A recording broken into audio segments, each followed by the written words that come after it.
College football nerds here talking Oklahoma and Michigan. I got an argument with people on Twitter about game day being there instead of being at Kansas, Missouri. Guys, this is the game. This is the game of the week. And we are talking about it. I think this is the only preview we're doing this week because that's how important it is and that's how crappy the rest of the week is. Want to remind y'all, if you haven't already, like, subscribe, helps us out so much. And I'm going to wait for just a second because I know you heard me. If you're not subscribed, please do that for us. Helps us out a ton. I got my nerd Josh with me. We're going to get nerdy with y'all, but we're all going to talk a little bit just college football landscape and how it relates to this game and some feels. Josh, I had a tweet on Twitter. Where else would it be? X, as some say. The people argued with me, and I stand by it for the most part. I think I've been proven out. Maybe not so much for Texas, but I said two of the teams. I had like 5 or 6 teams that I said were going to improve at quarterback, and I really meant in general in the passing game in 2025 relative to where they were last year. And 2 of those teams on the list were Oklahoma and Michigan. And it's tough to tell because week 1, they didn't really play anybody of note. I think you and I could have played quarterback for Michigan and Oklahoma and won those games. But even without seeing those games or knowing how those games played out, I think it's fair to say Michigan's going to do better than 136 out of 136. And we all saw how bad that passing game was for Oklahoma, and it looked like they got an upgrade from yesterday. Talk a little bit about whether or not you think that's fair or true, and whether, if you do think it's true, kind of what it does overall for these two teams. I mean, both these teams were kind of in purgatory last year with their issues throwing the football. I mean, I think a lot of us knew in the offseason that it was going to be an issue for Michigan. I think Oklahoma got a little blindsided by how bad they were with Jackson Arnold, the massive number of injuries they took at wide receiver, the fact they weren't great at running back. I mean, they were just crippled. Both of them leading on their defense to be a pretty competitive team, and beating Alabama and Ohio State's no small feat. Oklahoma had the unfortunate reality that they were probably the second toughest defense or schedule in college football, regular season schedule in college football. Them in Florida had that distinction. And I talked about it at the time, for Oklahoma, if you look at all the teams Indiana played and all the teams Oklahoma played, Indiana did not beat anyone in terms of, computer metrics or advanced metrics, SP plus, whatever. Didn't beat anyone that was as good as the teams that beat Oklahoma, and vice versa. Meaning, if you traded schedules and looked at who Indiana played and who Oklahoma played, really the one exception actually was Michigan to that on the farthest boundary of what Indiana accomplished. And Auburn was the weakest team for Oklahoma. But if you kind of maybe accept those two, every other game, Oklahoma only lost to teams that were better than anyone Indiana beat. And that, I think, skews a lot of stuff and a lot of perception. And when you are in the offensive situation that Oklahoma is, or was, even though they won a few games against pretty good teams, actually, it's just hard to be overly competitive. And for Michigan's sake, defensively, they played well through the year. They got into a couple games where they had a good chance to win, but they just didn't have the firepower, consistency. You got a walk-on quarterback at one point. Orgy wasn't good. You got another guy that wasn't healthy through the season. I think both these teams have huge upgrades. Really high on Mateer. I've talked about a lot that if you look at players that have a career top 10 season, there are only about 8 of them in major passing statistics, including yards per attempt and QB rating are kind of the 2 big ones. Again, about 8 players that have one of those statistics. Mateer actually has both. And that kind of makes them in a unique spot in college football. And when you look at Oklahoma and what they were defensively last year, at least in our statistics, they were a good football team. I mean, defensively, they did everything they needed to do to be able to win. They weren't phenomenal defensively, especially in pass defense at times. 7 yards per attempt's not bad, but it's all kind of relative. And again, competition level was extremely, extremely hard. But everything they did was limited by quarterback. They get Mateer, they'll be competitive. And the other side, Bryce Underwood. Look, my opinion of him, I think he may be a little bit what Joe Milton was supposed to be. He has an absolute cannon for an arm, but he is more accurate in the short to intermediate game. He has a faster trigger, kind of has that sidearm release thing, Daniel. Maybe you'll comment on that in a minute. But, with him, he's more decisive, more accurate, is a mobile, athletic guy, big physical guy. Everything you want to describe about Joe Milton. But for whatever the sort of panache is that make a quarterback an effective quarterback, I think Underwood has that in a way that Milton probably didn't, at least not at the same point in his career, certainly. So both these guys really bring a ton to both offenses. Both these teams had a lot of difficulties due to the passing game, due to schedule, due to everything else. And I think it really is a reset for both these teams to be, in a position to be far more competitive. And this is a far more meaningful game than it would have been a year ago. Josh, we're in a special position in our role in this show in that this is not our job, this is our hobby. And that means that a lot of times we, in telling the truth, ruffle a lot of feathers, and we say things that make people upset. But if you go back and look at our record, a lot of times that when we say things that made people upset, it was just that we weren't sugarcoating it and we ended up being right. We're not always right, including can't pick Michigan to save our lives, win or lose, we can't pick them. But one of the things that I've been very vocal about, I think you agree, but maybe not to the extent that I'm very passionate about this. I have upset Auburn fans on Twitter. It's me. If there's any Auburn fans listening, it was me that made the tweets. I have upset Auburn fans on Twitter in that I am not high on Jackson Arnold. And everyone wants to point to a fair situation last year with Oklahoma's wide receiving core. I think they had open tryouts in the middle of the year to find some walk-ons to just have some bodies out there. They had so many injuries. And it's yes, that means it's tough to beat a really good team. It's tough to beat Texas when you have walk-on wide receivers out there. But when you have an open wide receiver on a design wide receiver screen and you throw it 4 yards behind him, that's a quarterback thing. When you play Temple and Tulane, which Tulane was a good team last year but not great defensively, when you play Temple and you have 4 yards an attempt, that's on you. That's a quarterback limitation. And so a lot of Auburn fans are coming back and saying, well, we beat Baylor. Arnold ran for 170 yards or whatever it was, and so you're wrong. But the thing is, we never said he couldn't run the ball. We said he couldn't throw the ball. And we got a little bit of information from this Baylor game that I think is being taken a little bit as a false positive that might actually vindicate our position. It's an interesting point because I do think for all their success in that game, I did not think Arnold did a particularly good job throwing the football. I mean, they ran it really well, and that's a big part of why they won versus Baylor. I'm very suspicious that we're going to find out Baylor is just a really bad football team. But Jackson Arnold threw it for 108 yards, 6.4 yards per. Some of his best plays in the game were still even really weren't that well thrown. He won them the game with 137 yards rushing. And it's great. Wins you the football game. Heady player. But I don't think anybody questions his toughness. The same reason they beat Alabama. He is a good runner. He's an effective runner. But he's not an effective passer. Even against a Baylor team that probably isn't phenomenal defensively, Auburn actually has a really good receiving core with Cam Coleman and Singleton Jr., and he couldn't really make anything of it through the game. So I'm with you, Daniel. I think there's maybe a little bit of a confirmation there that he was a problem for Oklahoma. Obviously, the receiving core was a mash unit, a lot of turnover. Some of the guys that even they had that got healthy weren't good enough, and they've all transferred for a reason. I think we're seeing this a lot throughout college football. We have the last few years. When we get to week 4, we start releasing a computer model. We always get accused of a million different things because everybody's a conspiracy theorist. We don't stick our hands in the computer model. In fact, we don't use priors. We don't use recruiting rankings.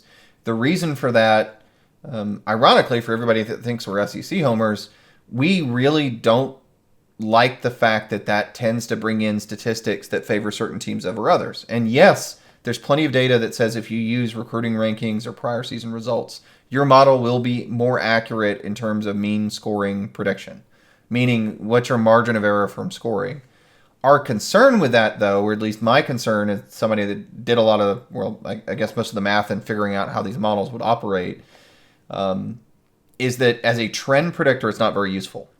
And so my thing with all this is, hey, I want our model system that we release on week 4, collegefootballnerds.com. I want it to, one, be completely self-trained. It's a sort of machine learning approach. The model learns a scoring algorithm based on each individual team, the way it's set up with a lot of high-order mathematics.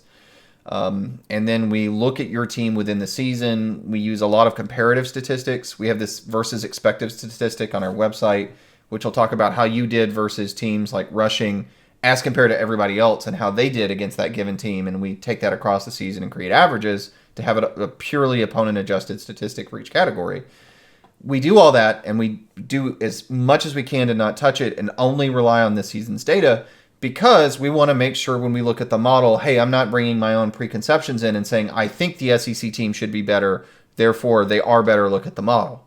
And I think we're seeing that, right? We're seeing a lot of SEC teams that are really high in the rankings, like Texas staying at the very top, because of priors. And Daniel, to wrap that whole long rant back around, we live in the transfer portal era, and these teams are being rebuilt at a really high clip. And if you don't take these approaches, then you have a situation with Oklahoma where I don't really care what FBI says. I don't care what SP Plus says about Oklahoma. It's not the same team. Same thing for Michigan. They are not the same team offensively. There are way too many new pieces on these teams. And so it does become eyeball test.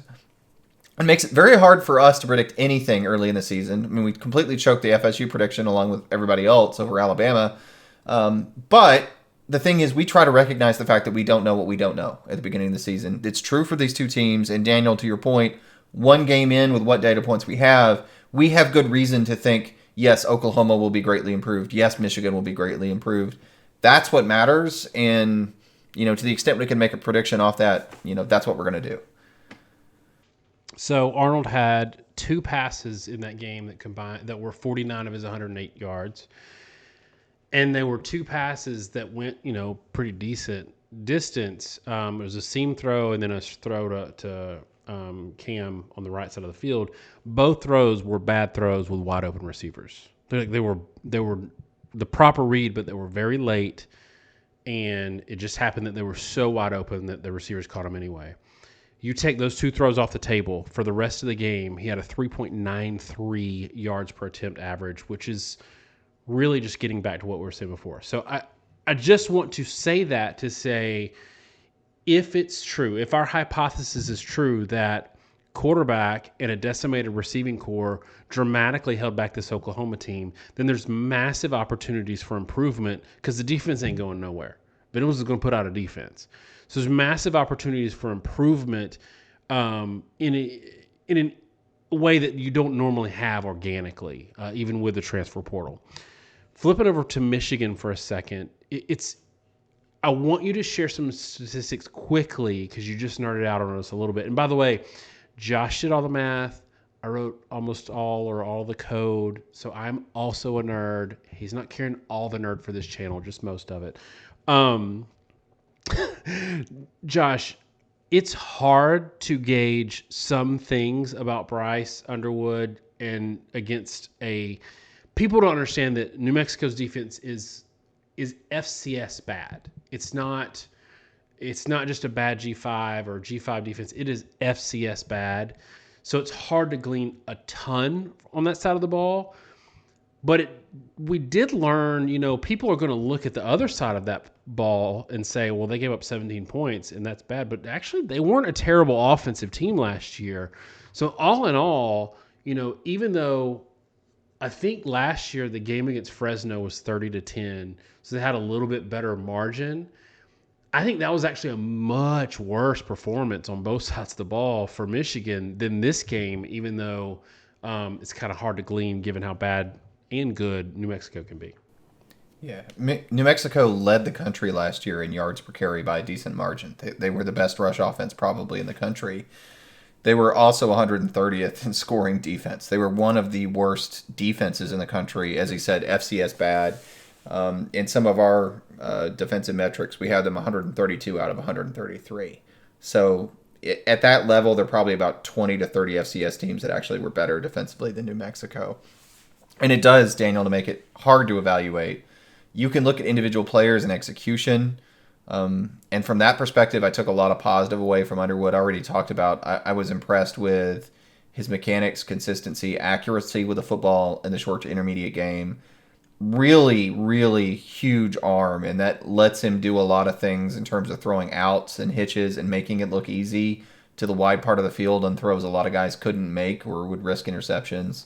There are other parts like the long run from Haynes at the beginning of the game where he was essentially untouched. Really, both he had two touchdowns in that game where he was untouched, and I can't take anything away from it. Honestly, the New Mexico defense is that bad where, yeah, a lot of teams are going to rip off carries like that, and it doesn't mean a lot. And that's the problem with the run game, and also the beauty of the run game.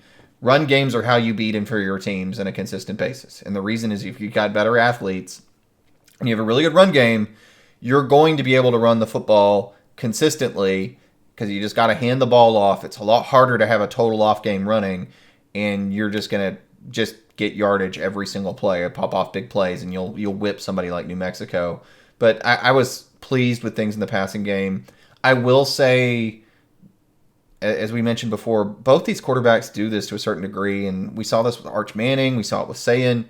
A lot of the guys this year have this sort of sidearm release, and you see with Underwood where he kind of lets it flip. There are some oddities in how that plays out for both of them. Both of them, Mateer kind of floats the ball a little bit when he throws downfield. Underwood doesn't float it. It's almost the opposite problem. He releases with so much velocity, and it's so sidearm.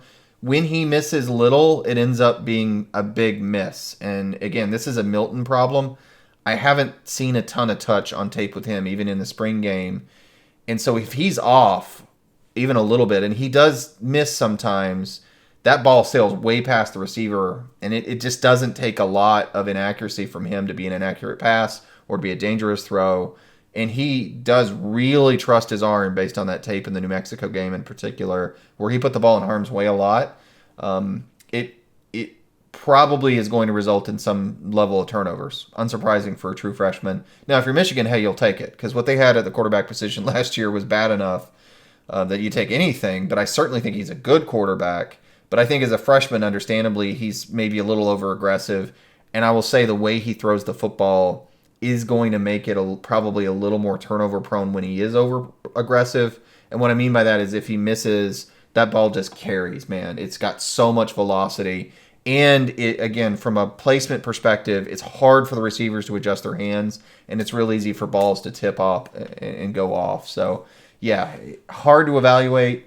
Not really upset at all by the fact that Michigan gave up some points in that game. That is a pretty good offense. They're going to move the ball somewhat.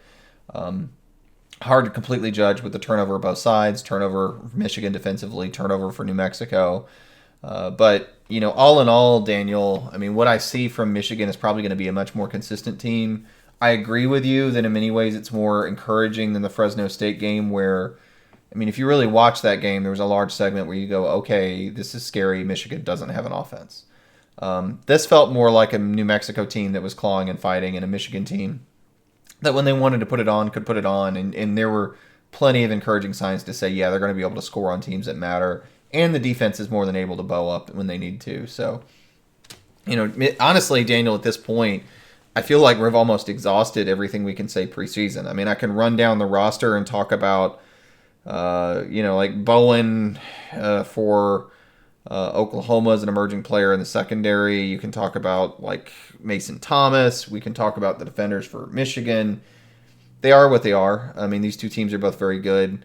I think this is probably going to come down to a lot of factors, including quarterback play and other other stuff in terms of offenses, and that's about all it can be. Well, I think that what we've seen so far this year is something that we anticipated maybe not as bad from Arch Manning as we saw Saturday, because he was objectively bad. He made a couple of throws late, but in general, he was the ceiling to that offense, and it was pretty low. Defenses right now, we're in an era, we have flipped college football, and we're now in an era where defenses are ahead of the offenses almost across the board.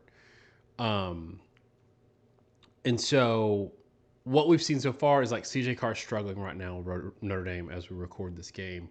Ty Simpson struggled. He was a little better, I thought, than Arch Manning, but not by much. Arch Manning struggled. Ohio State won that game, but they didn't get great quarterback play. And so what we're seeing is at big-time college football, unlike a lot of years in the past, we've had a lot of first-time starters playing top 10, top 15 teams, and it hasn't gone well. So, and this might move you into your pick. You might have more to say, but I just wonder if we take everything else that's external to this game and distill it all the way down. Does it just come down to the fact that Oklahoma's got a guy that's got a lot of starts in his belt, although at a lesser level of competition, and Michigan's got a guy that's coming in his second start and it's on the road against what's probably maybe not a top 10 team, but probably a top 10 defense? I think so. I mean, Oklahoma returns a ton of production defensively. Um, Enough, more than enough, again, given their record, that they're going to be a hard out for most teams with a new quarterback. And Mateer's been around the block. He's more comfortable. You saw that in the opener, even though that was kind of an awkward game for Oklahoma, really. Yeah, I mean, I do think it comes down to the fact that, when push comes to shove, and look, there's some great players in the back seven for Michigan for sure, but with the rebuild they're in, and given how good Oklahoma is defensively, I do think having a quarterback in his first meaningful start is going to matter. And as I said, there are some signs from Underwood that he's going to have to kind of adjust to the speed or quality of the game a little bit. He tried to really, really thread some needles against New Mexico. That worked because of the quality of play he was facing.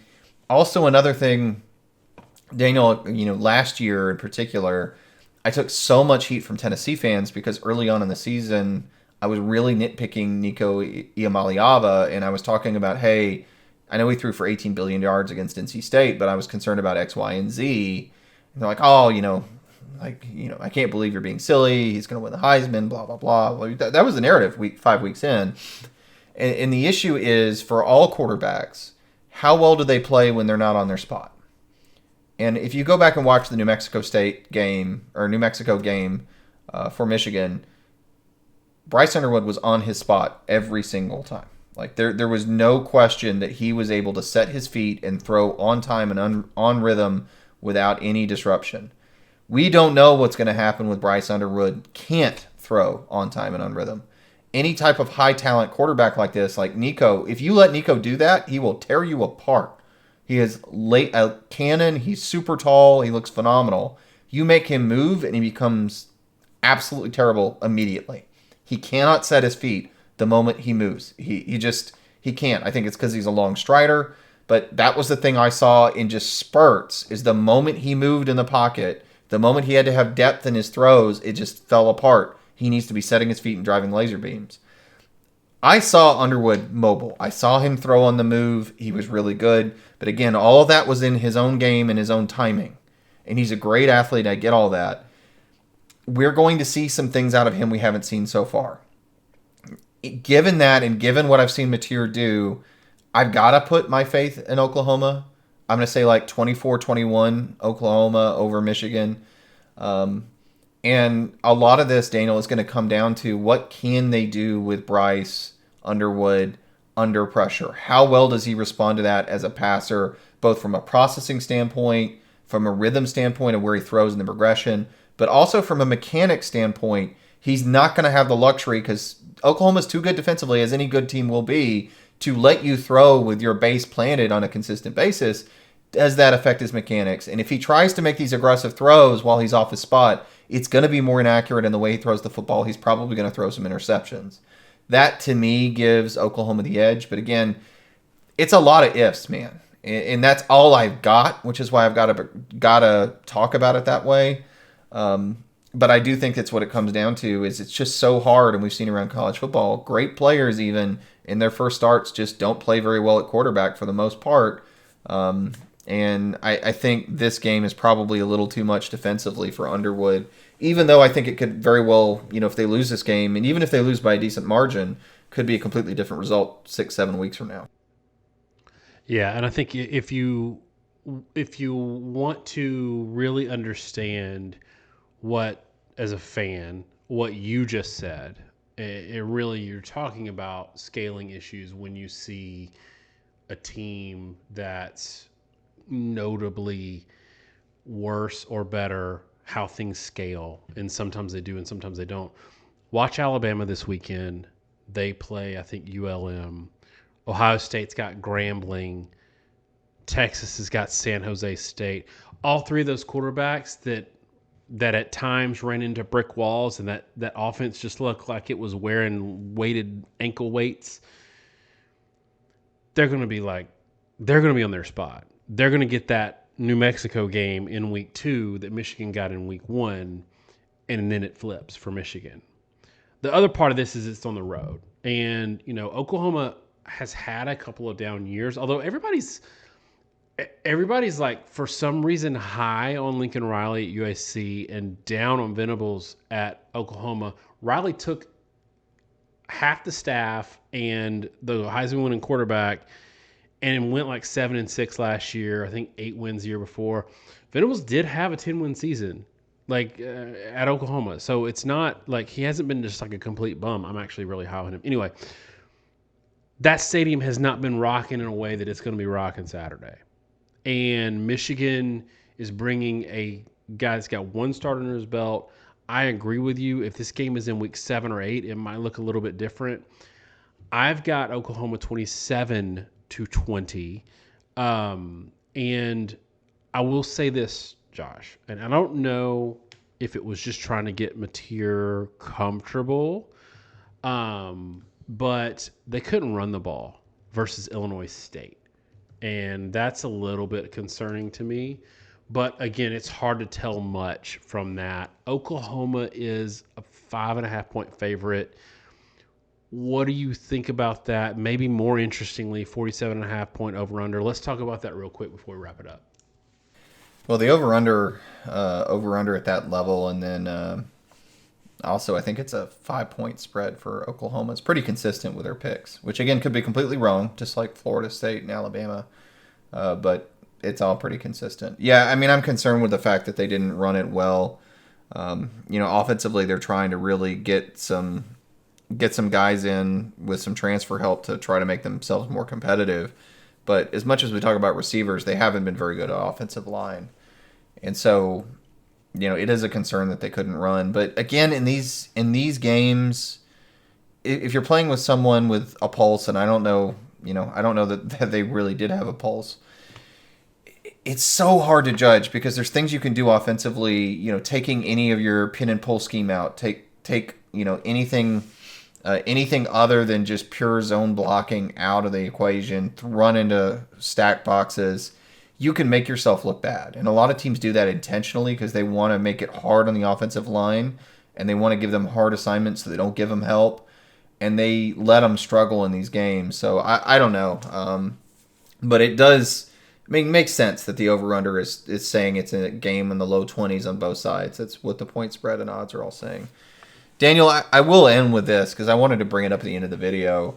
A lot of Michigan fans really don't like us for commentary about all the cheating scandals, sign stealing stuff.